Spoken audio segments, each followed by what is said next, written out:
Sometimes the most beautiful love stories begin with the most broken hearts. The gas lamps of Ravenshollow flickered through the October fog as Evangeline Thorne pressed her face against the carriage window, watching her childhood disappear into the mist. At 16, with burn scars trailing down the left side of her face like twisted lace, she'd been deemed worthless by everyone who mattered, until a mysterious nobleman offered to pay her stepfather's debts in exchange for her hand in marriage. Blackmoor Manor loomed ahead like something from a fever dream, its black spires clawing at storm clouds that never seemed to break. The servants who greeted her spoke in hushed tones about their master's strange hours and stranger appetites. Lord Aldric himself was a contradiction, devastatingly handsome yet ancient in his grey eyes, gentle in his touch yet carrying an aura of barely contained hunger. But in a house where mirrors were covered and sunrise never seemed to come, Evangeline began to discover something unprecedented. Someone who looked at her scars and saw beauty, who treasured her sharp mind and fierce spirit when the world had taught her she was worthless. The question that haunted the halls was simple yet terrifying. What price would she pay to finally feel loved? Before we jump back in, tell us where you're tuning in from. And if this story touches you, make sure you're subscribed because tomorrow I've saved something extra special for you. The carriage wheels ground to a halt on gravel that crunched like broken bones beneath the horse's hooves. Evangeline's gloved hand trembled as she reached for the door handle, but before she could grasp it, the door swung open on silent hinges. A tall, gaunt man in impeccable black livery stood waiting, his pale face expressionless in the amber glow of the carriage lamp. "Miss Thorne," he said, his voice carrying the weight of centuries though he appeared no older than 50. "I am Grimsby, Lord Blackmoor's steward. His lordship extends his welcome and asks that you forgive his absence. Urgent business has called him away until this evening." Evangeline stepped down onto the gravel, her worn boots slipping slightly on the damp stones. The air tasted of salt and something else, something metallic that made her teeth ache. Behind Grimsby stood a line of servants, their faces pale as moonlight, each one averting their gaze when she tried to meet their eyes. "Thank you," she managed, her voice barely audible above the wind that howled through the manor's towers. She pulled her threadbare shawl tighter around her shoulders, suddenly aware of how shabby she must appear against the Gothic grandeur of her new home. Blackmoor Manor stretched before her like a living shadow, its windows dark save for a few flickering points of light that seemed to dance rather than burn steadily. Gargoyles perched on every corner and ledge, their stone faces twisted in expressions of eternal anguish or perhaps eternal hunger. The massive front doors were carved from black oak and adorned with iron hinges that had been wrought into the shape of thorned vines. "Mrs. Harwick will show you to your chambers," Grimsby continued, gesturing to a stern-faced woman whose grey hair was pulled back so severely it seemed to stretch the skin of her face. "Dinner will be served at 8, though his lordship may not join you this evening." As they crossed the threshold, Evangeline's breath caught in her throat.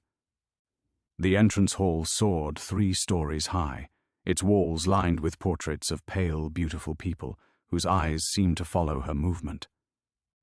A grand staircase curved upward into shadows that the chandelier's light couldn't penetrate. The marble floor was so highly polished it reflected like black water, doubling the height of the space until Evangeline felt as though she were suspended between 2 dark worlds. "This way, miss," Mrs. Harwick said, her keys jangling like wind chimes as she led Evangeline up the stairs.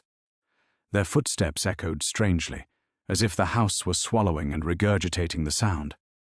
The corridors stretched endlessly in both directions, lined with more portraits and suits of armor that gleamed despite the dust motes dancing in the lamplight. Evangeline noticed that many of the mirrors they passed had been draped with black cloth, creating an atmosphere of perpetual mourning. "Your chambers," Mrs. Harwick announced, opening a door to reveal a suite that was larger than the entire attic room Evangeline had occupied in her stepfather's house.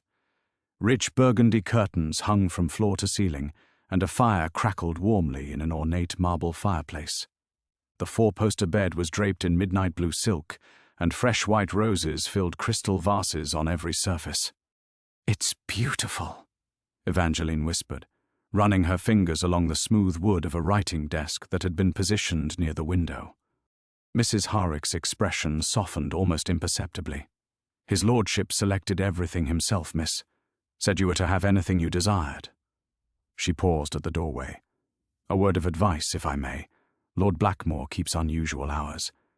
It's best not to wander the halls after sunset." The door closed with a soft click, leaving Evangeline alone with the roses and the dancing firelight. She walked to the window and pushed aside the heavy curtains, revealing a view that stole what little breath she had remaining. The manor stood on a cliff edge, and below, the Atlantic Ocean crashed against jagged rocks in an endless rhythm of violence and beauty. In the distance, storm clouds gathered like an army preparing for battle. She touched her scarred cheek, feeling the familiar ridge of damaged skin that had defined her worth, or lack thereof, for so many years. In the stepfather's house, she had been hidden away, brought out only when absolutely necessary and always positioned so that her good side faced any visitors. Her stepsisters had delighted in calling her the grotesque and making her eat in the kitchen so as not to disturb their delicate constitutions. Yet Lord Blackmoor had agreed to marry her sight unseen, had paid an enormous sum to secure her hand. The arrangement baffled her, filled her with equal parts hope and dread. What manner of man would want such a bride? What darkness must he carry to find her acceptable? As night descended over Ravenshollow like a black velvet curtain, Evangeline prepared to meet her mysterious husband and discover what fate awaited her in this house, where shadows had substance and the very walls seemed to pulse with secrets. The ordinary world. The grandfather clock in the corner chimed 8 times, each note resonating through the chamber like a funeral bell. Evangeline smoothed her hands over the emerald dress that had been laid out for her, finer than anything she had ever worn, with silk that whispered against her skin like secrets. A maid had appeared earlier, silent as smoke, to help her bathe and dress, fingers gentle as they worked around the scars that mapped Evangeline's left shoulder and arm like a topography of pain. Now she waited, perched on the edge of an ornate chair, watching shadows dance across the walls as candles flickered in their sconces. The roses Mrs. Harwick had mentioned filled the air with their perfume, so heavy and sweet it made her dizzy, or perhaps that was simply the weight of anticipation pressing down upon her chest. A soft knock interrupted her reverie. "Miss Thorne." Mrs. Harwick's voice carried through the heavy oak. "His lordship has returned and requests your presence in the dining hall." Evangeline's pulse quickened as she followed the housekeeper through corridors that seemed even more labyrinthine in the lamplight. Portrait eyes tracked their movement, and she found herself wondering who these pale, beautiful people had been.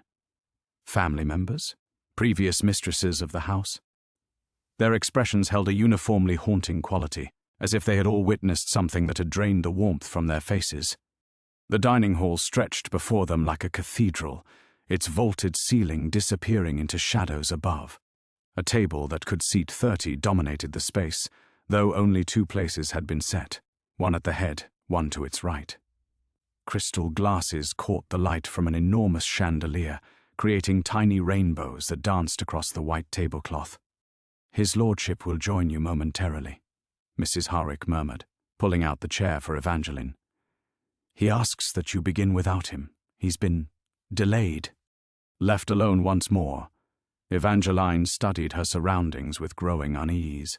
The dining hall's windows were draped in the same heavy burgundy fabric as her chambers, blocking any view of the outside world. More portraits lined the walls here, but these were older, their subjects dressed in fashions from decades past.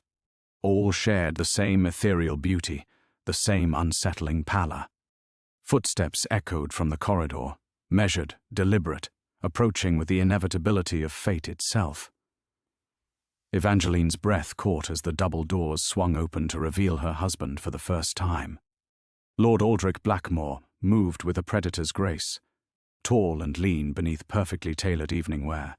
His dark hair was swept back from a face that belonged in one of the portraits, aristocratic, beautiful in a way that seemed almost inhuman.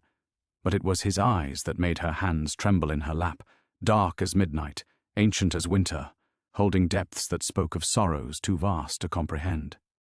"Evangeline," Her name on his lips sounded like a prayer, reverent and desperate. He paused in the doorway, studying her with an intensity that made her skin burn.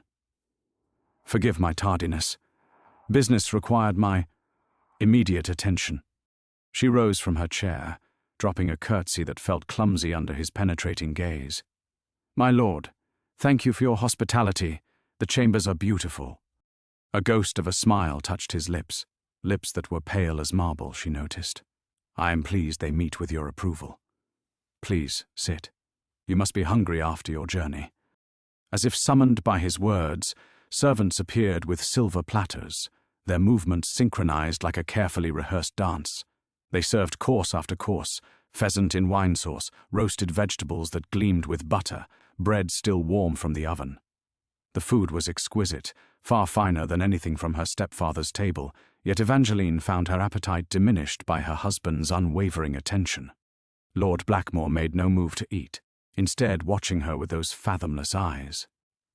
When she glanced up from her plate, she caught him studying the unmarked side of her face with an expression of such longing it made her chest tighten. "The manor is very grand," she ventured, desperate to break the silence that stretched between them like a living thing. "Have you lived here longer than you might imagine?" His voice carried an odd quality, as if it came from a great distance. "This house has been in my family for generations. We are rooted here, and your family. Will I have the pleasure of meeting them?" Something flickered across his features, pain perhaps, or regret. "I am the last of my line, I'm afraid. You and I shall be quite alone here." The words should have comforted her, but instead they sent a chill down her spine. Alone with this beautiful, strange man in his cliff-top castle, surrounded by servants who moved like ghosts and portraits of people who looked as though they had never truly lived. "Tell me about yourself," he said suddenly, leaning forward with renewed intensity. "Your interests, your dreams." "I find myself eager to know everything about you." The genuine hunger in his voice, for knowledge, for connection, awakened something in Evangeline's chest that she had thought her stepfamily had killed years ago. When had anyone last asked about her dreams? Outside, the wind howled against the windows like something wild trying to get in, or perhaps, she thought with a shiver, trying to get out. Evangeline began, but the words died in her throat as Lord Blackmoor's eyes seemed to drink in every detail of her face. The intensity of his gaze made her feel simultaneously exposed and precious, as if she were a rare manuscript he was trying to decipher by candlelight. "I used to love reading," she said finally, her voice growing stronger as she spoke. "Before the fire, before everything changed, I would spend hours in my father's library, stories of far-off places, tales of adventure and love." The last word came out as barely a whisper. Something shifted in his expression, a flicker of pain so profound it made her breath catch. "What else?" he pressed, his pale fingers tightening around the stem of his untouched wineglass. "I painted once. Watercolors mostly. My stepfamily thought it a useless pursuit after—" She gestured vaguely toward her scarred cheek. "They said no one would want to look at anything created by someone so beautiful." The word fell from his lips like a benediction, silencing her completely. "You are beautiful, Evangeline. Never let anyone convince you otherwise." Heat flooded her face, and she looked down at her hands, unused to such kindness. "You don't need to—" A tremendous crash shattered the moment, echoing through the manor like thunder. Crystal glasses rang in sympathy with the sound, and somewhere in the house a door slammed with enough force to rattle the windows. Lord Blackmoor was on his feet instantly, moving with inhuman speed toward the dining hall entrance. His transformation was startling. Gone was the gentle husband, replaced by something predatory and dangerous. His dark eyes had taken on an almost luminous quality in the candlelight. "Stay here," he commanded, his voice carrying an authority that brooked no argument. "Do not leave this room under any circumstances." Heavy footsteps pounded through the corridors beyond, accompanied by shouting voices that grew closer with each passing second. Evangeline pressed herself back in her chair as the dining hall doors burst open, revealing 3 men in dark traveling cloaks, their faces grim and purposeful. The leader, a tall man with silver hair and eyes like chips of ice, swept his gaze across the room before settling on Lord Blackmoor with obvious recognition. "Aldric," he said, his accent carrying traces of somewhere far from Massachusetts. "How lovely to find you dining. Victor." Lord Blackmoor's voice was silk over steel. "You were not invited. When has that ever stopped me?" The silver-haired man's companions flanked him, their hands resting meaningfully on objects concealed beneath their cloaks. "We've come to discuss your recent acquisition." Evangeline's blood turned to ice as Victor's attention shifted to her. His smile was sharp enough to cut glass. "Ah, and this must be the bride. How charming." He took a step closer, and she caught a glimpse of something metallic gleaming at his belt. "Tell me, my dear, has your husband shared the nature of his family's dietary requirements?" "That's enough." Lord Blackmoor moved between them with fluid grace, but Evangeline could see the tension coiled in his shoulders. "Your quarrel is with me, Victor. Leave her out of this." "Leave her out?" Victor laughed, the sound echoing off the vaulted ceiling like breaking glass. "When she bears such a striking resemblance to dear departed Isadora? Surely you jest." The name hit Lord Blackmoor like a physical blow. Evangeline watched in fascination and growing horror as her husband's carefully maintained composure began to crack, revealing something wild and desperate beneath. "Isadora is dead," he said through gritted teeth. 3 centuries dead, by your hand and those like you." "Indeed. And yet here sits her very image, wearing Isadora's favorite shade of emerald, dining in the very chair where your beloved once sat." Victor's smile turned predatory. "Did you think we wouldn't notice? That we wouldn't come calling once word reached us of your new bride?" The pieces of an incomprehensible puzzle began shifting in Evangeline's mind. The portraits in the corridors, the servant's strange behavior, her husband's otherworldly beauty and unnatural pallor, and now these men speaking of dietary requirements and someone dead 3 centuries. "Who are you?" she whispered. The question directed at Lord Blackmoor, but spoken into the charged silence that had fallen over the room. Victor answered before her husband could speak. "He hasn't told you. How deliciously innocent. Allow me to illuminate the situation, my dear. Your husband is a creature of the night, a drinker of blood, a vampire," Lord Blackmoor finished quietly, turning to face her with eyes that now glowed with an inner fire. "I am a vampire, Evangeline. And these men are hunters who have come to destroy me. And now, it seems, you as well." The world tilted on its axis. Evangeline gripped the edge of the table as everything she thought she knew crumbled around her. Her husband, this beautiful, gentle man who had asked about her dreams, was a creature from nightmares, and she was trapped in his manor, surrounded by those who wished them both dead. A choice crystallized before her with terrifying clarity: flee with the hunters and abandon the first person to show her kindness in years, or stay and face whatever darkness lay ahead at Lord Blackmoor's side. The word vampire echoed in Evangeline's mind like a death knell, each repetition making less sense than the last. Her fingers remained locked around the table's edge, knuckles white against the dark wood, as if physical contact with something solid could anchor her to reality.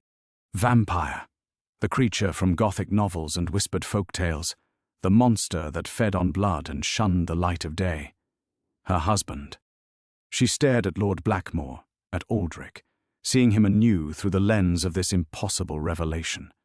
His otherworldly beauty, the way he moved with predatory grace, his untouched meal and pale lips, the servants' strange behavior, their warnings about wandering after dark, the draped mirrors throughout the manor. It all aligned with horrifying precision, like puzzle pieces forming a picture she desperately wished to unsee. "No," she whispered, the denial escaping without conscious thought. "No, this isn't. You can't be." Victor's laughter cut through her stammering protest. "Oh, but he is, my dear, and a particularly ancient specimen at that. How many innocents have you drained, Aldric?" How many young brides have graced that chair before vanishing into the shadows of your cursed existence? Silence, Aldric snarled, and Evangeline flinched at the inhuman edge to his voice. When he turned those glowing eyes back to her, she saw centuries of sorrow swirling in their depths. Evangeline, please, let me explain. Explain? She pushed herself back from the table, her chair scraping against the marble floor with a sound like nails on a coffin lid. Explain that you're a monster, that you purchased me like livestock to feed your unholy appetites? The words tasted of bile and betrayal. For one precious evening, she had allowed herself to believe someone might actually value her, might see past her scars to find something worthy of love. Instead, she had been bought by a creature who likely saw her as nothing more than a meal with a resemblance to his long-dead beloved. It's not like that, Aldric said, his voice breaking with desperate sincerity. I would never harm you, never take from you what you wouldn't freely give. You must believe me. But how could she believe anything now? Every kindness he had shown, every gentle word and appreciative glance, had it all been manipulation, a predator's patient cultivation of his prey? Victor stepped forward, his hand moving to the gleaming object at his belt. Come with us, child. We offer you salvation from this damned existence, a chance to return to the world of the living before you become another of his casualties. Evangeline looked between them, the hunters with their hard faces and weapons, promising rescue but radiating cold purpose, and her husband with his beautiful, tortured features and eyes that pleaded for understanding she wasn't certain she could give. Your husband. The thought struck her like a physical blow. They were married, bound by law and God's will, for better or worse. Her stepfamily had made it clear there would be no welcome for her in their house ever again. If she fled with the hunters, what awaited her? A return to poverty and solitude, marked now not only by her scars but by the scandal of abandoning her husband. Who would take in a woman who had lived, however briefly, in a vampire's house? And yet, the alternative was staying here, in this castle of shadows and secrets, married to a creature who drank blood to survive. Even if he spoke truly about never harming her, how long before the monster in him overcame whatever human sentiments remained? How long before she became another portrait on the wall, another pale beauty frozen in eternal silence? I need time to think, she managed, her voice barely above a whisper. There is no time, Victor pressed, taking another step closer. Every moment you remain in his presence, you risk damnation. The corruption spreads like a plague, first fascination, then willing submission, and finally, transformation into something as monstrous as he. She is under my protection, Aldric growled, moving to place himself fully between Evangeline and the hunters. Touch her, and you will discover exactly how monstrous I can become. The threat in his voice sent ice through Evangeline's veins. This was what he truly was beneath the gentleman's facade, a predator capable of violence beyond her imagination. Yet paradoxically, he was threatening violence in her defense, not to claim her for himself. Her mind reeled with the impossible choice before her. Freedom with the hunters meant uncertainty, potential destitution, but also safety from supernatural dangers. Remaining with Aldric offered comfort, protection, and perhaps even the affection she had always craved. But at what cost to her soul? The candlelight flickered as if responding to the tension in the room, casting dancing shadows that made everyone appear monstrous. Evangeline closed her eyes, feeling the weight of decision pressing down upon her like a physical thing. When she opened them again, 3 pairs of eyes watched her with predatory intensity, waiting to learn whether she would choose salvation or damnation. The weight of their stares pressed against Evangeline like a physical force, each man waiting for words that would determine not just her fate, but theirs as well. Her heart hammered against her ribs as she looked from Victor's cold certainty to Aldric's desperate hope, feeling as though she balanced on the edge of a precipice with darkness yawning on either side. But as the silence stretched taut as a bowstring, a memory surfaced, her stepmother's voice, sharp with disgust. No one will ever want damaged goods like you. You should be grateful for whatever scraps of kindness come your way. Damaged goods. That's what they had called her, what they had believed her to be.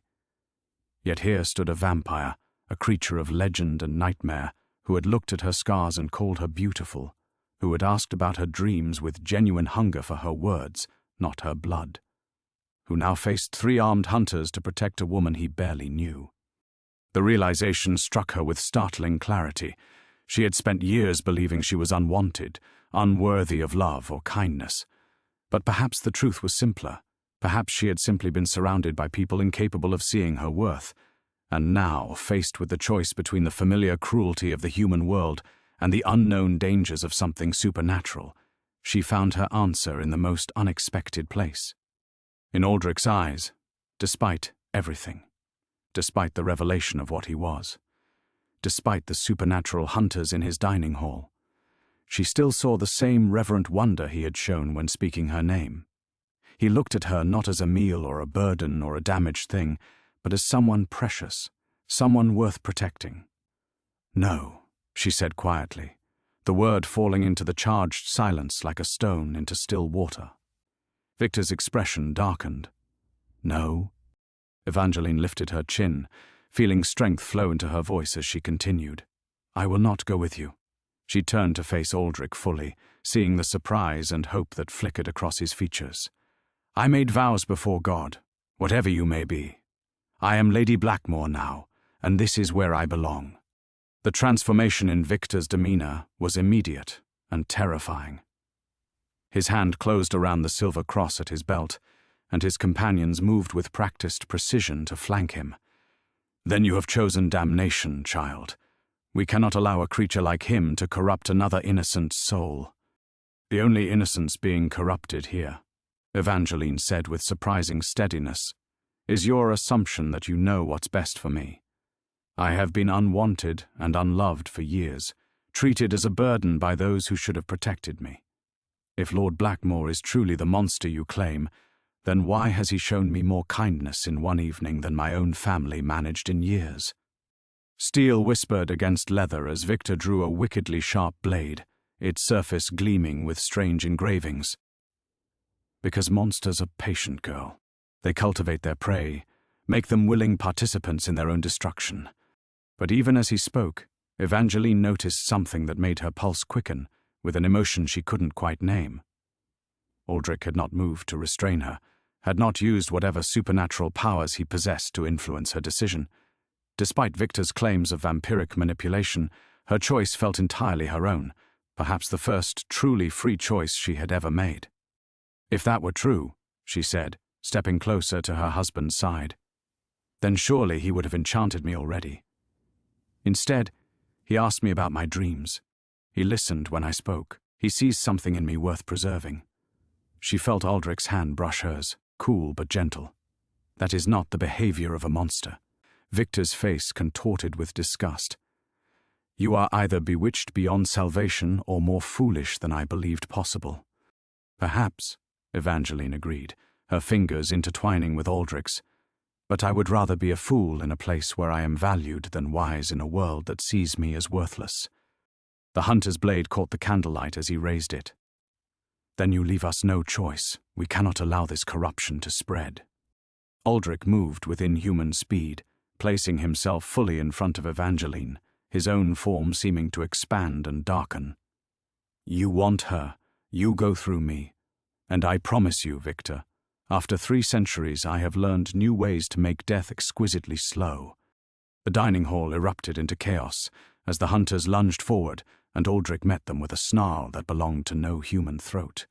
Evangeline pressed herself against the wall, watching in terrified fascination as her husband revealed the true extent of his supernatural nature. This was her new world, a realm of shadows and violence, of ancient feuds and impossible choices. She had crossed the threshold now, abandoned the familiar misery of her old life for something utterly unknown. There would be no going back to the safety of human mediocrity, no returning to the stepfamily who had sold her like livestock. Whatever came next, she would face it as Lady Blackmoor, wife to a vampire, citizen of the darkness. The girl who had been unwanted was gone forever. The clash between Aldric and the hunters was unlike anything from Evangeline's sheltered existence. Her husband moved like liquid shadow, his elegant dinner attire contrasting grotesquely with the violence of his movements. Victor's blade sang through the air where Aldric's head had been a split second before, while the other hunters flanked with coordinated precision that spoke of years hunting creatures like him. Evangeline pressed herself deeper into the corner as a chair exploded into splinters, victim to one hunter's silver-tipped crossbow bolt meant for Aldric's heart. The dining hall, so recently a place of tentative hope, transformed into a battlefield where crystal shattered like tears and tapestries bore witness to an ancient war. "Behind you!" The words tore from her throat before conscious thought could stop them. Aldric spun, catching the third hunter's descending blade between his bare hands. The silver hissed against his pale skin, sending up wisps of smoke that made Evangeline's stomach lurch. But her warning had saved him from a killing blow, and something fierce and protective blazed in his eyes as he threw the man across the room with supernatural strength. "Mrs. Whitmore." Aldric's voice cut through the chaos as he ducked another of Victor's strikes. "Get her to the wine cellar, now!" The elderly housekeeper appeared in the doorway, as if summoned by dark magic. Her usual composure intact, despite the violence unfolding before her. "This way, my lady," she said calmly, extending a weathered hand. "Quickly now." Evangeline hesitated, torn between self-preservation and the inexplicable urge to remain at her husband's side. Another crossbow bolt splintered the wall beside her head, deciding the matter. She grasped Mrs. Whitmore's hand and allowed herself to be pulled from the dining hall, but not before seeing Aldric catch Victor's wrist in a grip that made the hunter cry out in pain. The corridors of Blackmoor Manor had transformed as completely as its master. Shadows seemed deeper, more alive, and every Gothic archway felt pregnant with watching eyes. Mrs. Whitmore moved with surprising speed for her age, her ring of keys jangling like wind chimes as she led Evangeline through passages she hadn't known existed. "How long has this been going on?" Evangeline gasped as they descended a narrow stone staircase lit by flickering sconces. "The hunters have pursued Lord Blackmoor for decades," Mrs. Whitmore replied matter-of-factly. "Since the incident in Prague. They blame him for, well, several unfortunate incidents that weren't entirely his fault. The wine cellar stretched further into the cliff face than seemed possible, with ancient bottles resting in alcoves carved from living rock. But Mrs. Whitmore led her past the vintages to a heavy oak door bound with iron. "Your sanctuary, my lady," the housekeeper said, producing an ornate key. "These walls are blessed and warded. Nothing supernatural can enter without invitation, and the hunter's weapons cannot breach the protections." The room beyond was surprisingly comfortable, furnished with velvet chairs, oil paintings, and shelves lined with leather-bound books. A fire crackled in a small hearth, as if the chamber had been prepared for exactly this purpose. "How often does this happen?" Evangeline asked, sinking into one of the chairs as her legs finally gave way. Mrs. Whitmore busied herself lighting additional lamps, her movements efficient and practiced, often enough that we maintain this refuge. Though never before with a lady present. She paused, studying Evangeline with sharp eyes. "You chose to stay." It wasn't a question, but Evangeline nodded anyway. "I chose to stay. Many wouldn't have. The previous, well," Mrs. Whitmore's voice carried weight that suggested stories Evangeline wasn't ready to hear. "Lord Blackmoor has been alone for a very long time, my lady. Longer than is healthy for any creature, mortal or otherwise." Above them, something heavy crashed to the floor with enough force to rain dust from the cellar ceiling. Evangeline flinched, imagining her husband's beautiful face marred by silver blades, those gentle hands she was just beginning to trust destroyed in defense of a wife he barely knew. "Tell me about Isadora," she said suddenly. Mrs. Whitmore's hands stilled on the lamp she was adjusting. "What would you know?" "Victor said I resembled her. He spoke her name as if it meant something terrible." The housekeeper was quiet for a long moment, her weathered features thoughtful in the lamplight. Lady Isadora was Lord Blackmoor's first wife, 3 centuries past. She was radiant, beautiful beyond mortal understanding, with a spirit that could light the darkest corners of his existence. Her voice softened with old affection. She loved him truly, knew what he was from the beginning, and chose to stay regardless. What happened to her? The hunters happened. Mrs. Whitmore's tone turned bitter. They convinced the local magistrate that she was a willing victim of supernatural corruption. She was burned as a witch while Lord Blackmoor was away from the manor. She met Evangeline's horrified gaze steadily. That is why they hunt him so relentlessly. Not for any great evil he has committed, but because his grief-driven rage afterward gave them justification for their crusade. The cellar fell silent, except for the distant sounds of battle filtering through stone and timber. The silence stretched between them, heavy with the weight of tragedy and the echo of violence above. Evangeline's hands trembled as she absorbed Mrs. Whitmore's words, understanding now the depth of pain that haunted her husband's eyes. 3 centuries of grief, 3 centuries of hunters pursuing him not for his nature, but for his love. "He must see her when he looks at me," Evangeline whispered, her voice barely audible above the distant crashes. "Is that why he chose me?" Mrs. Whitmore set down the lamp with deliberate care, perhaps initially, "But I've served this house for 40 years, my lady, and I've never seen Lord Blackmoor look at anyone. Portrait, memory, or living soul, the way he looked at you tonight at dinner." Another thunderous impact shook dust from the ceiling, followed by the sound of splintering wood. Evangeline's heart clenched with unexpected anguish. The thought of those hunters' silver weapons finding their mark, of Aldric's gentle voice silenced forever, filled her with a desperation that surprised her with its intensity. "How do I know what's real?" she asked, pressing her palms against her temples. "How do I know if what I feel is my own choice or some supernatural influence?" The housekeeper moved to the fire, stirring it with an iron poker. "May I speak plainly, my lady? Please. You've been told your entire life that you're unwanted, unmarriageable, a burden. Tonight, you discovered your husband is a creature of legend who drinks blood to survive. If he possessed the power to enchant minds, don't you think he would have used it to make you accept his nature without question? Instead, he gave you truth and choice." The logic was undeniable, yet it did little to calm the storm of emotions warring within her. Above them, the sounds of battle had moved. She could hear them now in the east wing, growing more distant but no less violent. "Mrs. Whitmore," she said slowly, "if something happens to him tonight—" "Nothing will happen to Lord Blackmoor," the woman replied with fierce certainty. "He is far older and more powerful than those hunters realize. But their persistence grows troubling. They've never pressed an attack this boldly before." Evangeline rose from her chair, pacing to a bookshelf lined with volumes in languages she couldn't read. Victor mentioned corruption spreading. What did he mean? Superstition and fear. Mrs. Whitmore's voice carried disdain. "They believe proximity to vampires taints the soul, that mortal wives inevitably become monsters themselves. It's nonsense, of course. Transformation requires a conscious exchange of blood, a willing acceptance of death and rebirth." The words should have been comforting, but instead they sparked new questions that Evangeline wasn't certain she was ready to ask. What would it mean to truly share a life with Aldric?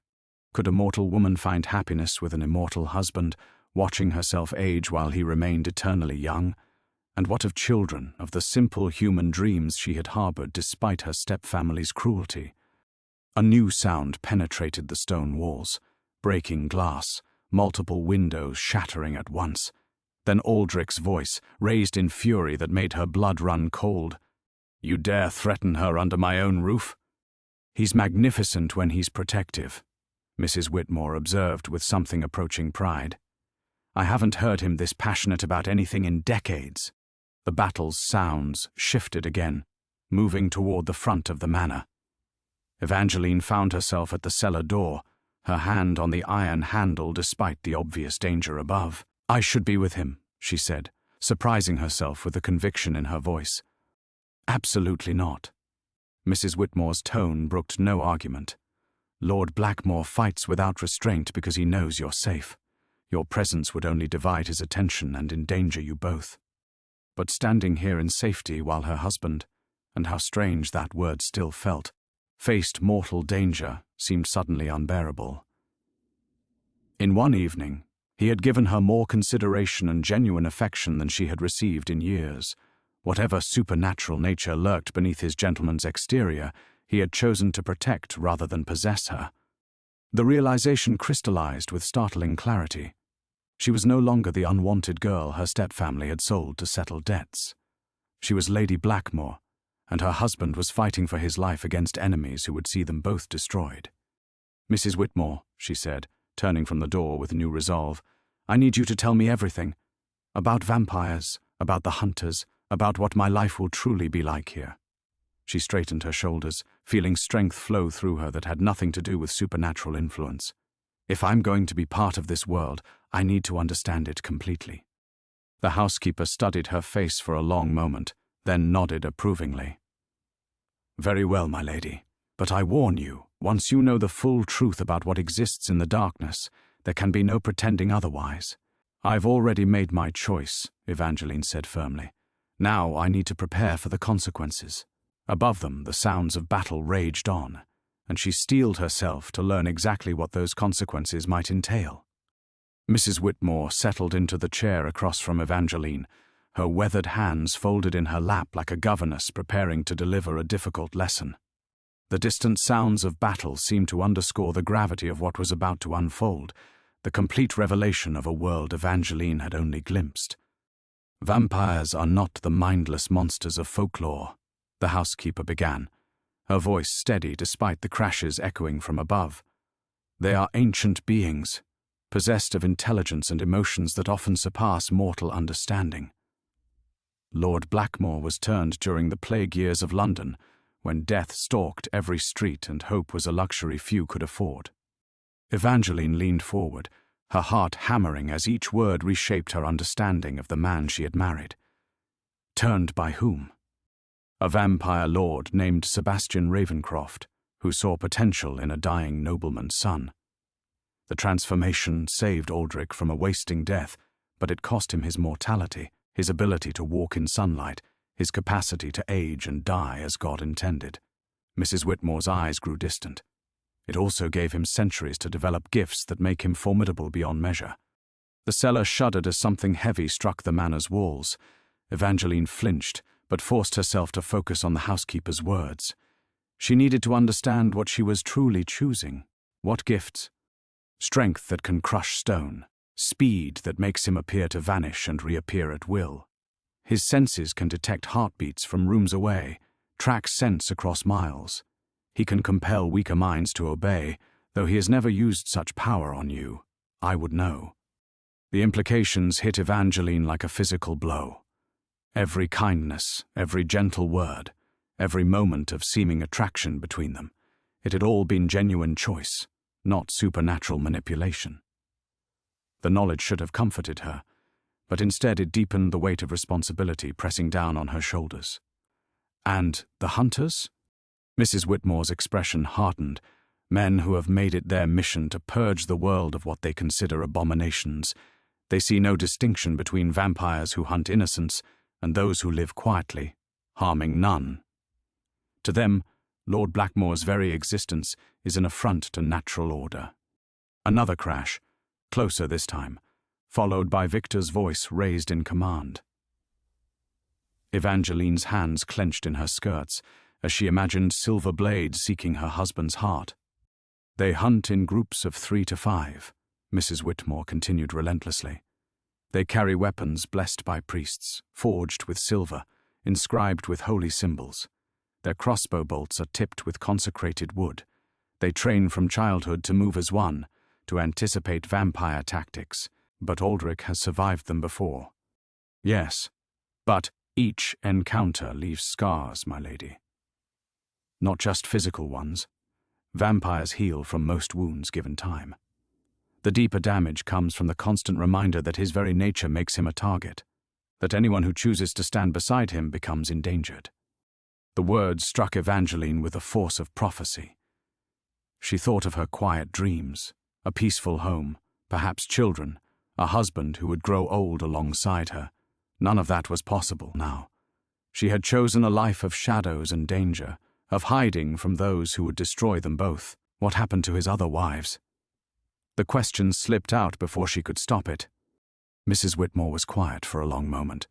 There were 3 after Isadora. Each one learned the truth, as you have. Each one tried to accept it. Her voice grew heavy with old sorrow. Margaret lasted 6 months before the isolation drove her to madness. She tried to kill herself by walking into the ocean. Catherine made it 2 years before deciding she couldn't bear the thought of aging while he remained young. She begged him to turn her, and when he refused, she left in the night. Anna. What happened to Anna? The hunters took her. The simple words carried the weight of nightmare. Used her as bait to draw Lord Blackmoor into a trap. He arrived too late to save her, but not too late to ensure her killers learned the meaning of vampire vengeance. The fire crackled in the silence that followed, and Evangeline felt the full weight of her choice settling around her like chains. This was her future, a life of constant vigilance, of supernatural enemies who would use her against the man she was beginning to love.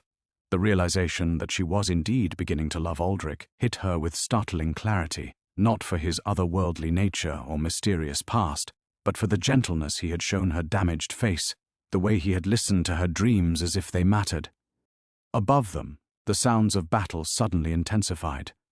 Glass shattered in rapid succession, followed by Aldric's roar of rage, a sound no human throat could produce. Then Victor's voice, triumphant and cold. "Did you think we came unprepared, monster? Your bride dies tonight." Terror, unlike anything Evangeline had ever known, flooded through her veins. They weren't just hunting Aldric, they were coming for her. The sound of Victor's boots on stone steps echoed through the cellar like a death knell. Mrs. Whitmore's face went ashen as she leaped to her feet, her practiced composure finally cracking. "Impossible," she whispered, backing toward the far wall. "The wards should hold. Nothing supernatural can breach them, and mortal weapons cannot." "But mortal men can."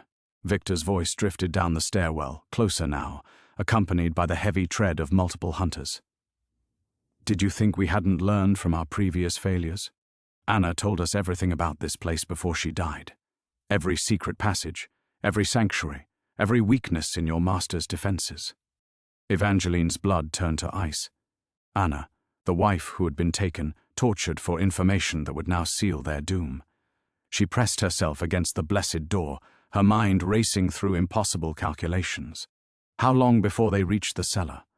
How long before Aldric realized the sanctuary had been compromised? Mrs. Whitmore's hands shook as she reached for something hidden behind the wine casks. A crossbow, Evangeline realized with sick irony. Even the housekeeper was prepared for violence in this cursed manner. "My lady," Mrs. Whitmore said urgently, "there's another passage, behind the bookshelf. It leads to the sea caves below the cliff. If you can reach—" The cellar door exploded inward with a shower of blessed splinters. Victor stood framed in the doorway, his silver-inlaid crossbow trained on Evangeline's heart. Behind him, 2 other hunters flanked the entrance, their faces hard with righteous determination. "Lady Blackmoor," Victor said with mock courtesy, though his eyes burned with fanatic fervor. "How fitting that we find you cowering in the dark, just like the monster you've chosen to protect." Mrs. Whitmore stepped forward, her own weapon raised. "You'll not touch her while I draw breath." Victor's laugh was cold as winter wind. An admirable sentiment, but ultimately pointless. The crossbow bolt took Mrs. Whitmore in the chest before Evangeline could even cry out a warning. The elderly housekeeper stumbled backward, her weapon clattering to the stone floor as she pressed both hands to the spreading crimson stain on her dress. "No," Evangeline lunged forward, catching the woman who had shown her more kindness in one evening than her family had in years. Mrs. Whitmore's breathing came in shallow gasps, her face grey with approaching death. "The passage," the housekeeper whispered, her voice barely audible. Behind the Shakespeare. Tell Lord Blackmoor. Tell him it wasn't his fault. None of it was ever his fault." Evangeline felt Mrs. Whitmore's final breath leave her body like a departing soul, and something inside her own chest shattered beyond repair. This woman, this gentle, loyal woman who had served faithfully for decades, was dead because of her, because Victor and his hunters saw Evangeline as a prize to be claimed or destroyed. Touching, Victor observed, reloading his crossbow with practiced efficiency, but ultimately irrelevant. "You're coming with us, Lady Blackmoor. Your husband's unnatural affections make you the perfect bait for our final trap." Above them, the sounds of battle had changed.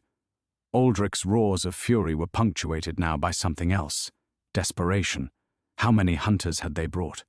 How many blessed weapons were finding their mark while he fought to reach her?